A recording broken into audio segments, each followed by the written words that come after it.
Bien, a partir de este momento comienza la sección editorial de Platica con Ángel, correspondiente al 24 de julio del año 2023. El editorial de hoy se llama Agárrese porque ya no habrá semanas tranquilas.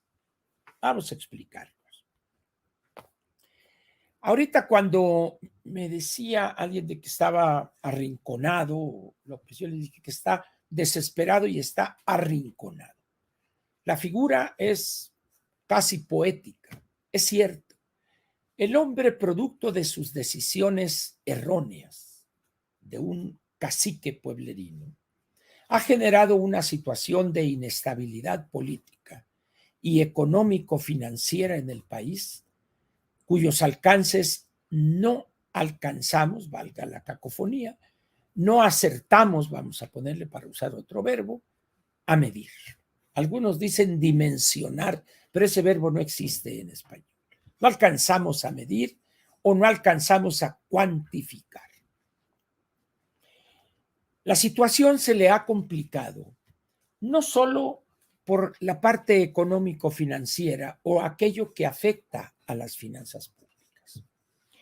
El presidente de la República piensa que los mexicanos somos, pues no voy a decir si ignorantes, sino que somos prácticamente unos retrasados mentales. Y pretende decirnos que Petróleos Mexicanos es lo máximo que hay en la galaxia. La verdad es que Petróleos Mexicanos está en una situación de gravedad tal que no hay un punto en el tiempo donde haya estado tan inestable, tan grave su situación. Sin embargo, el presidente no va a reconocer eso. Él dice, Pemex, rescatamos la soberanía, y eso no es cierto. Eso es una soberana estupidez. Todos aquellos que tengan interés en este tema de Petróleos Mexicanos, les puedo dar dos tips. Uno, que entren a la página de Pemex, de Petróleos Mexicanos. Entren a la página y hay una parte ahí, uno de los apartados que dice relación con inversionistas.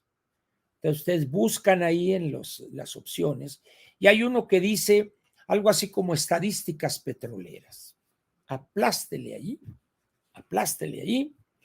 y va a encontrar usted algo que se llama, creo que indicadores petroleros o algo así. Y ahí va a encontrar usted las estadísticas mensuales de la producción de hidrocarburos líquidos, cuánto hemos exportado, cuánto hemos producido de gasolinas, cuánto importamos de gasolinas, de cuánto es el consumo de gasolinas en el país, por ejemplo, para no meternos con el diésel. Y va a encontrar usted algo muy curioso, que la extracción de petróleo, no la producción, porque Pemex no produce petróleo, Pemex extrae petróleo. Bueno, dirán, ¿quién produjo el petróleo? Millones de años de cambios en la parte de la corteza terrestre y hasta abajo, hasta las profundidades, producto de fuego, volcanes allá, muy abajo, etcétera. Y así es como se ha creado o producido el petróleo crudo. Lo que hace Petróleos Mexicanos y todas las petroleras es extraer ese petróleo. Lo lleva a la superficie para luego refinarlo y obtener productos diversos. Si ustedes revisan ahí con cierto cuidado esas estadísticas, encontrarán que en este gobierno, vamos a poner diciembre del 18 como punto de partida, todo el 19, el 20, el 21, el 22 y lo que va del 23, y van a encontrar ustedes que el volumen de extracción diaria de petróleo ha caído. Ha caído. No tiene caso que le diga cuánto y qué porcentaje. Ha caído. y está en una tendencia insalvable. Es decir, va en una espiral descendiente. No es cierto que vamos a tener el año que viene 2 millones de barriles diarios de extracción o 2 millones. Eso no es cierto, no es posible eso, dada la situación de Petróleos Mexicanos. Tampoco que vamos a ser autosuficientes en gasolinas el año próximo, también es una mentira.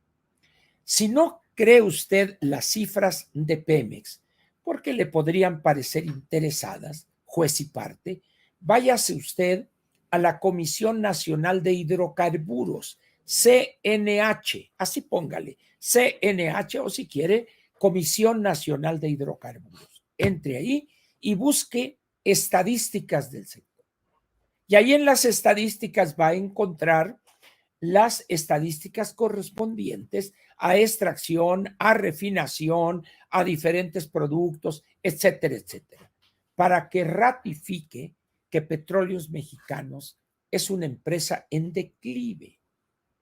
Si usted sabe algo de contabilidad, le planteo ahora una tercera pesquisa. Si usted sabe algo de contabilidad, estará de acuerdo conmigo que cuando una entidad, una empresa, tiene patrimonio negativo, está quebrada, es decir, el valor de sus activos, sea activo circulante, activo fijo, cuentas por cobrar, todo ese activo de la empresa no alcanza a cubrir los pasivos. Por eso el patrimonio es un patrimonio negativo, es decir, está en quiebra la empresa. Consumió todo su capital y siguió perdiendo dinero. Bueno, hoy y ya desde hace algunos años con este gobierno, Petróleos Mexicanos tiene un patrimonio total negativo cercano a los 2 billones de pesos. No tiene salvación Petróleos Mexicanos. No tiene, no existe, no es cierto eso que dice, rescatamos. Tome su rescate. ¿Qué le quedaría a Petróleos Mexicanos? Simplemente liquidar aquellas áreas que son casi todas, excepto exploración y extracción de petróleo y venta de petróleo crudo. Es la única rama que gana dinero.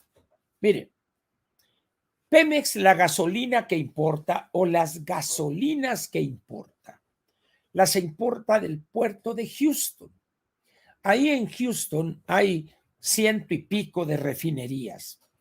Entonces, es tal el volumen que se maneja ahí que hay un precio, un referente de lo que se mueve ahí de gasolinas. Bueno, Petróleos Mexicanos importa sus gasolinas de ahí a un cierto X precio. Muy bien. Si usted ahorita, usted y yo nos vamos a tener un carro como el que tiene el de la película Volver al Futuro, ¿se acuerda usted? Y llegamos a Houston, a la carretera 45, y dice, ay, ya se acabó la gasolina, vamos a echar gasolina ahí. Y llegamos allá a la primera estación de servicio de la marca que guste usted. Y el galón de gasolina regular vale $3. A ver, voy a decir, es muy caro, $3 el galón. Entonces hace usted esto. 3 por 17.50, que es el dólar, el precio del dólar. 3 por 7.50 le va a dar 3 por 7.21, 52 pesos 50 centavos. Eso lo divide entre 3.785 y va a encontrar que el precio del litro de gasolina regular ahí en Houston vale como 12.50, 12 pesos o 13 pesos en el peor de los casos. Vaya usted aquí a cualquier estación de servicio en el área metropolitana y le va a costar de 22, 22.50 hasta 23 pesos. ¿Qué diferencia de 12.50 a 23 pesos? Quiere decir que el precio al que usted paga por un litro de gasolina regular es casi el 80% más caro que en Houston. ¿Y a qué se debe? A las ineficiencias de Pemex ya que buena parte de esos 22, 23 pesos son impuestos. Y lo otro son pérdidas y corrupción en Petróleos Mexicanos. Entonces, ¿qué hay ahí? Un pozo inagotable de corrupción, un exceso de personal, tecnología caduca. Entonces, no tiene remedio. Pero él dice que sí. Muy bien. La noticia que ha dado los medios especializados en cuestiones financieras nos ha anunciado que dos calificadoras, Moody's y creo que la otra es Fitch, han reducido la calificación de la deuda de Petróleos Mexicanos. Y el presidente sale y con la espada flamígera de su lengua mentirosa dice: las calificadoras falsarias y marrulleras, y ya no les hacemos caso, y ya no les pagamos, y no sé cuántas babosadas. Pero ¿cuál es la realidad? Las empresas calificadoras que hay en el mundo, hay tres que son las más importantes y hay una cuarta, pero las tres más importantes son Standard & Poor's, Moody's y Fitch. Son las tres más conocidas, además. Muy bien. ¿Qué hace una calificadora? Una calificadora no se mete a juzgar la forma como usted administra su empresa. Lo único que hace esa calificadora es determinar si usted va a ser capaz como empresa de pagar en tiempo y forma sus pasivos. Es decir, lo único que hace esa empresa es ver si su nivel de endeudamiento que tiene usted va a ser posible manejarlo de manera sana para que los acreedores sepan que es seguro prestarle dinero a Petróleos Mexicanos. Muy bien. Pero ¿qué sucede cuando estas calificadoras le bajan la calificación a Pemex? Eso significa que hay un riesgo de que pudiera no cumplir con sus compromisos financieros. En ese momento, ¿qué hacen los acreedores o los potenciales prestamistas de Pemex? Si hace 2 años le prestaban a Pemex, vamos a decir, al 5%, ahora le prestan al 10%. ¿Por qué? Porque el riesgo es mayor. Pero hay aquí una cuestión todavía más grave. Como los inversionistas saben que el gobierno federal va a inyectarle a Pemex la cantidad que sea para que cumplan con sus compromisos, esa calificación que en un determinado momento podían bajarla, va a afectar a lo que se llama la deuda soberana. La deuda soberana es la que contrata el sector público federal o el gobierno federal, si gustan. ¿Y por qué digo separo sector público? Porque ahí van CFE, Petróleos Mexicanos y la Banca de Desarrollo, que también su endeudamiento, el gobierno federal es el garante de última instancia. Y el problema es que cuando las calificadoras le reducen la calificación a la deuda soberana, automáticamente la reducen a todas las empresas de ese país. ¿Por qué razón? Por algo tan lógico como esto. ¿Qué dicen las calificadoras? Si el gobierno de este país no va a poder cumplir sus compromisos, eso va a generar una crisis financiera y las empresas que ahorita están bien van a entrar en problemas. Por esa razón, las calificadoras juegan un papel fundamental, no solo para el calificado, sino también para los inversionistas en el mundo entero. ¿A qué juega el presidente? A la ignorancia de los ciudadanos mexicanos.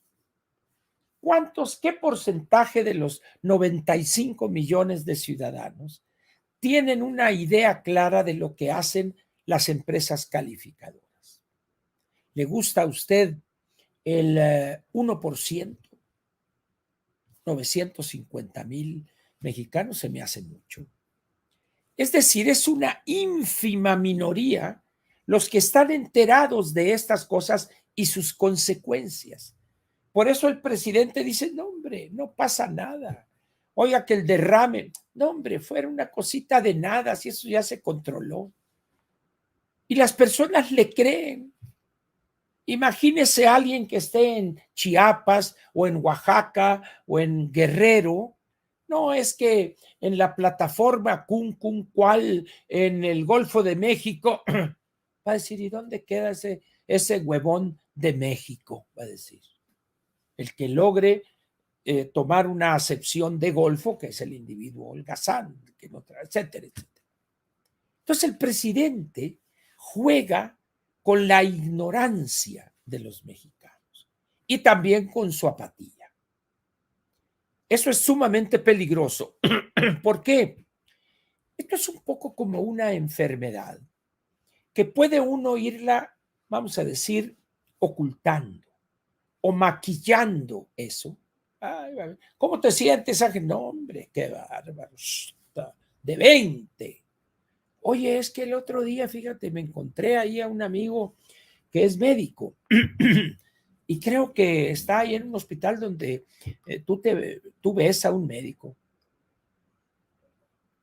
Y estaba comentando él que pues tenía preocupación por el estado de salud tuyo, le comentaba a sus colegas. No, hombre, no, estoy, mira, como un roble.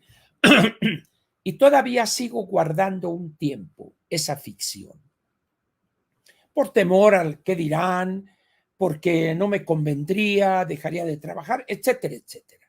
Hasta que llega un momento de crisis en que, ¡pum!, vale. Y de repente sale una nota, falleció ayer por causas todavía no conocidas, Ángel Verdugo Beltrán, conocido crítico acervo del gobierno de la 4T y de López Obrador. Ya. Así está este gobierno. Entonces el presidente, ¿qué quiere hacer? Llegar completo al 30 de septiembre del 24, habiendo ganado la elección para todos sus candidatos y controlar la mayoría calificada en el Congreso, en ambas cámaras, y que su corcholata hubiese derrotado a la oposición en la elección presidencial. Está ocultando su enfermedad. Por eso dice, vamos muy bien, todo está bien, lo que le importa a la gente es tener trabajo, es comprar alimentos para los suyos, etcétera, etcétera. Es cierto, les importa eso, pero eso no quiere decir que las cosas vayan bien. Estamos pues ante una situación donde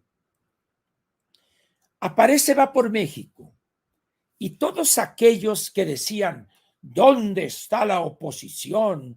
Que salga la oposición y que están, y le tiraban una bola de opinantes que, como dice el clásico, cuando las cosas no suenan lógico, suenan metálico. El único que tuvo el valor y la entereza intelectual de reconocer que se equivocó fue el maestro Jesús Silva Herzog Márquez. Él dijo, yo era de los que decía esto y me equivoqué. Aquellos que decían y esto y que el otro y que dónde está la oposición y va a arrollar, ahorita el tema lo borraron. Ahora se lanzan contra Xóchitl, que está inflada, que no es cierto, que no vendía gelatinas, etcétera, etcétera.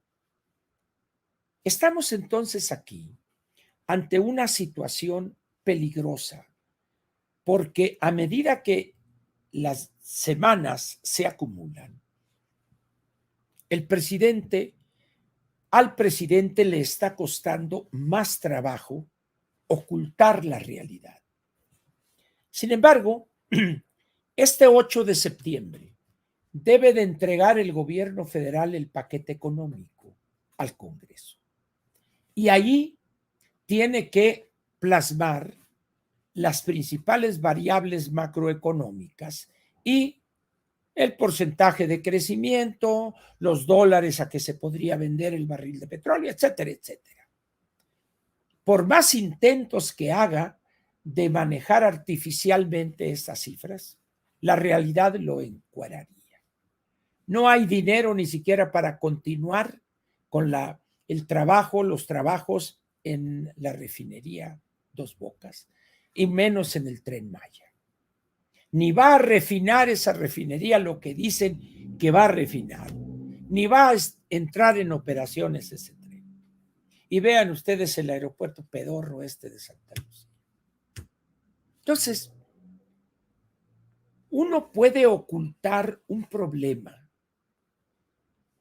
cierto tiempo, pero llega un momento en que la realidad brota incontenible. Hay una frase que se le atribuye al presidente Lincoln, que dice: uno puede engañar a todo el mundo una parte del tiempo, o puede engañar todo el tiempo a una parte de la gente o de las personas. Eso le pasa hoy al presidente. Va a llegar el momento en un mes, 2 meses, 3 meses, en que ya va a ser evidente la debacle. Sistema de salud público, sistema de educación pública en ruinas, la infraestructura hecha un desastre, el crimen organizado es el que controla vastas regiones del país, etcétera, etcétera. Cosas que usted conoce quizá con toda seguridad mejor que yo. Por esa razón, a partir de esta fecha, de hoy lunes 24 de julio, cada semana las cosas irán peor. ¿Por qué? Porque ya no pudo bajar ni pudo acabar con la ingeniera Xóchitl Gálvez. ¿Y qué pasaría si en esta eliminación y que queden 3, queda Krill, queda de la Madrid y queda la ingeniera Gálvez, esos 3? Y que llegado el final del proceso, el ganador, que sería el coordinador del Frente Amplio por México, fuere, el licenciado Miguel de la Madrid. ¿Qué podría decir de él? ¿Se olvidaría de la ingeniera Gálvez para empezar a atacar al licenciado de la Madrid? Yo le diría, órale, empiécele. ¿Por qué razón? Los ataques de López ya no tienen el efecto destructor que tenían hace 5, 6, 8, 10, 12 años. Ya hoy el bulto es casi una... ¿Se acuerdan ustedes cuando van a los tacos, cuyas tortillas están hechas con maíz amarillo, diga lo que diga el bulto? Y agarra usted, pásame una servilleta, por favor. Entonces está usted parado ahí con su servilleta.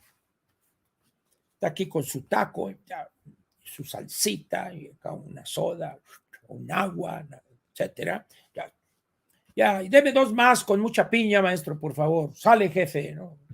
Y a ver, deme, por favor, otro ya para cerrar. Y ya que termina, y hace usted esto.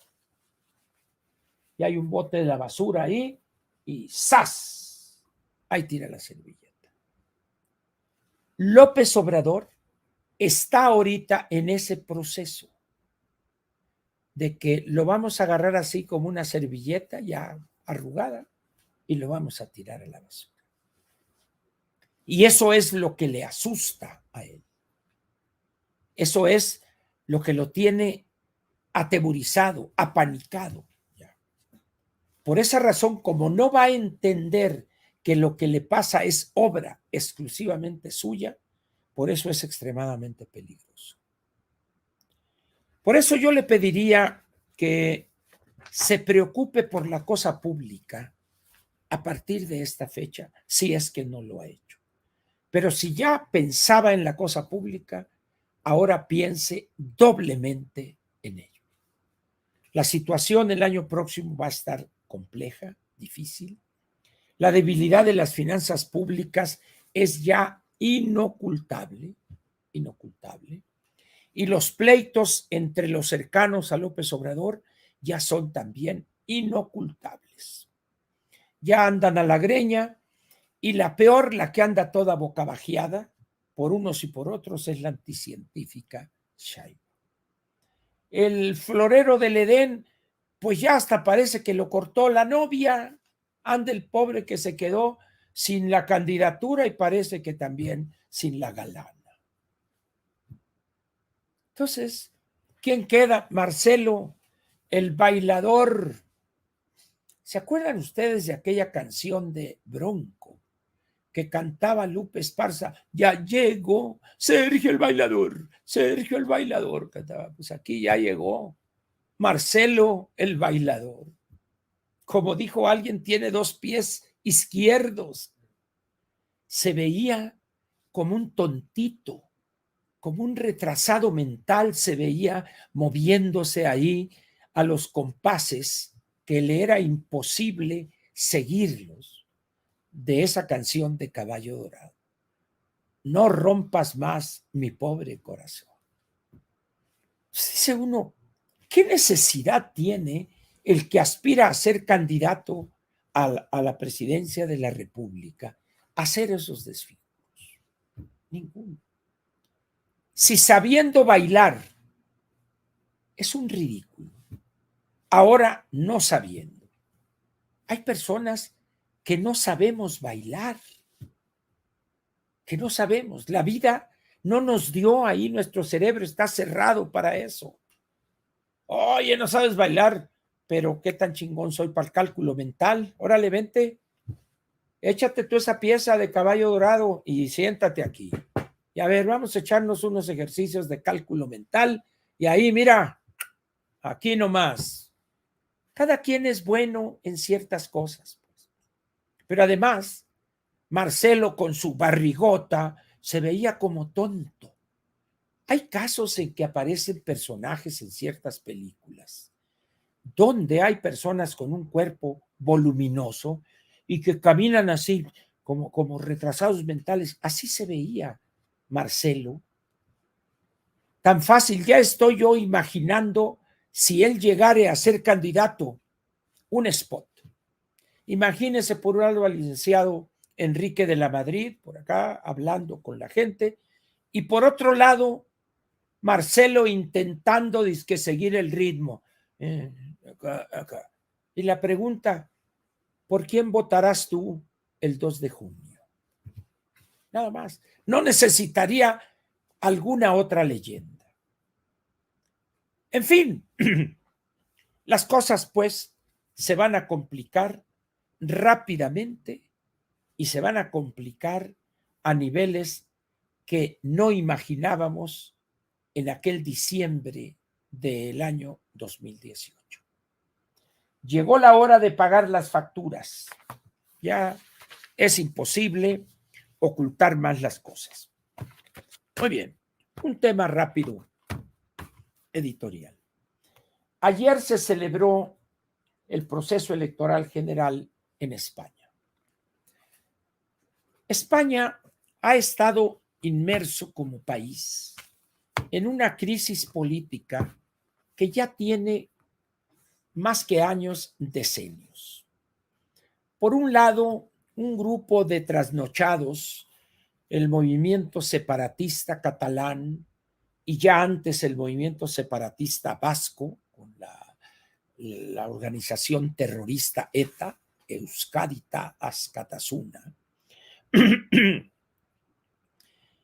y producto de gobernantes después de Felipe González, del Partido Socialista Obrero Español, empezando por este también caretonto de Rodríguez Zapatero, y luego siguiendo por hubo ahí un interregno ahí de un señor Rubalcaba, y luego llegó este señor Pedro Sánchez, que se cree más actor de telenovela que jefe del gobierno español.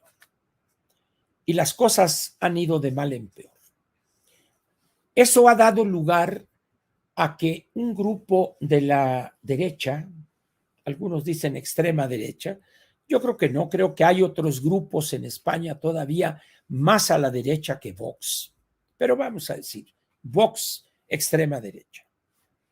Vox, algunos analistas que se equivocaron medio a medio, incluso periódicos tan serios como el Financial Times, se equivocaron diciendo que el señor Abascal, que es el presidente o dirigente principal de Vox, iba a ser el que iba a ser rey a alguien. O sea, como diciendo, la decisión va a ser del señor Abascal y su partido Vox por las cantidades de votos que va a obtener y por el número de diputados que va a obtener. Muy bien. Déjenme sacar aquí los números. ¿Dónde están las gráficas? Esa equivocación, y creo que también, no sé si el New York Times o el Wall Street también se equivocaron. Ya daban por ganador o por factotum político al señor Santiago Abascal. Les falló. ¿Y cuál fue el resultado de la elección española? Vamos a ver. Si bien el Partido Popular fue el más votado, 136 diputados alcanzó. Esos 136 diputados representó un avance increíble para el Partido Popular. Y déjenme ver, porque creo que aquí tengo las cifras, donde creo que tuvo 47 diputados más que en la elección anterior. Y Vox, que decían que es el que va a ser determinante y la mentira que te eché, perdió 57 votos. Pero aún así, no les alcanzó. Ahí les va. El Partido Popular obtuvo 47 votos más que en la elección anterior. El PSOE obtuvo 122 cuando antes había obtenido 120, o sea, obtuvo 2 más, es decir, prácticamente se estancó. Vox tenía 52 y cayó 19 y tuvo 33. España es un régimen entre azul y buenas noches. El Parlamento o las Cortes tiene 350 escaños, diputados. De tal manera que para tener el control en esa Cámara hay que tener 176 diputados. 176. Pero resulta que el Partido Popular con Vox nomás tuvieron 169. Les faltaron 7. Y entre la chiquillada, pues hay algunas opciones que podrían ellos negociar, hacer una alianza para tener esos 7 o un poco más y entonces sí formar gobierno. Pero el que sí la tiene muy difícil, imposible prácticamente, es el Partido Popular. Porque el PSOE, junto con su aliado Sumar, tiene 153. Le faltarían 23 y sería más difícil obtener esa mayoría porque tendría que negociar con 3 o 4 partidos y eso sería aquello un desastre. Muy bien. ¿Qué va a pasar en España? Algunos dicen que va a haber elecciones anticipadas, que ya en los últimos años ha habido, al no poder formar gobierno el partido que obtiene el mayor número de diputados, se convoca una vez más a elecciones. Muy bien. La otra es que puede haber un arreglo político entre el Partido Popular y el Partido Socialista Obrero Español, ciertos compromisos de tipo económico, político, en cuestiones como las pensiones, algunas partidas presupuestales para educación o algunas leyes que le causan escozor a la derecha, la cuestión del aborto, matrimonio entre personas del mismo sexo, etcétera, etcétera, pero tendrían que encontrar un acomodo. Parece que hay posibilidades de que lo pudieran lograr. ¿Por qué razón? Porque en la situación en la que está Europa, llamar otra vez a elecciones generales sería un problema y contribuiría a la inestabilidad política de España. Ese es, en términos muy generales, la situación. Muy bien. Pero ¿qué dice López? Felicito al pueblo español porque no cayó en las garras de la derecha. Ah, China. Pero si le puso casi nocaut técnico a la izquierda, esa supuesta derecha, la verdad es que el presidente habla porque tiene boca nada más, pero no le entiende a una situación tan compleja como es la situación española. ¿Y esto qué significa? Que el presidente otra vez le apuesta a la ignorancia y al desconocimiento, es redundante, por supuesto, al desconocimiento de lo que pasa fuera de México. Es más, millones de mexicanos no saben qué pasa fuera de sus ciudades, pues menos van a saber qué pasa fuera del país. Los problemas con Estados Unidos se han cada día hecho más complejos, incluso la revista inglesa The Economist trae un artículo muy interesante en el número que aparece los jueves para los suscriptores y que dice, aquí está, es un artículo muy interesante. Aquí está. How Mexico has become the enemy of America's Republicans. Cómo México se ha convertido en el enemigo de los republicanos de los Estados Unidos.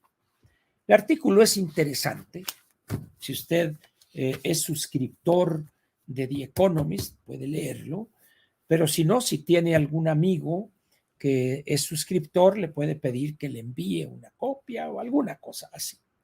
Vale la pena leerlo porque en Estados Unidos el año próximo empezarán, allá por la primavera, si no estoy equivocado, un poco antes, las elecciones primarias y el primer martes de noviembre habrá elección presidencial. Muchos apuestan a favor de una victoria de Trump, otros apuestan por lo contrario, sumando todos los asuntos de tipo legal que está padeciendo, demandas, juicios, acusaciones, etcétera. De tal manera, pues, que no estará fácil para Trump llegar otra vez a la presidencia. Y hay un elemento que favorece al presidente Biden. Cuando los Estados Unidos están creando cientos de miles de empleo por semana, pues eso hace que los salarios en algunas actividades suban, ¿verdad? Hay un ingreso mayor para muchos millones de norteamericanos, pero eso también genera un problema que al no haber quien llene esos espacios, la demanda de migrantes crece. Y esa es una de las fortalezas, entre comillas, por la visión cerrada, estúpida, me atrevería a decir, de los republicanos que no entienden que la única salida que tienen como país es la migración. Y de esa migración, la mejor migración que tendrían a la mano es la de millones de mexicanos. Sin embargo, la política, la ideología a veces obnubila el pensamiento. Y el presidente echándole leña a la hoguera, bueno, pues tenemos una tormenta perfecta.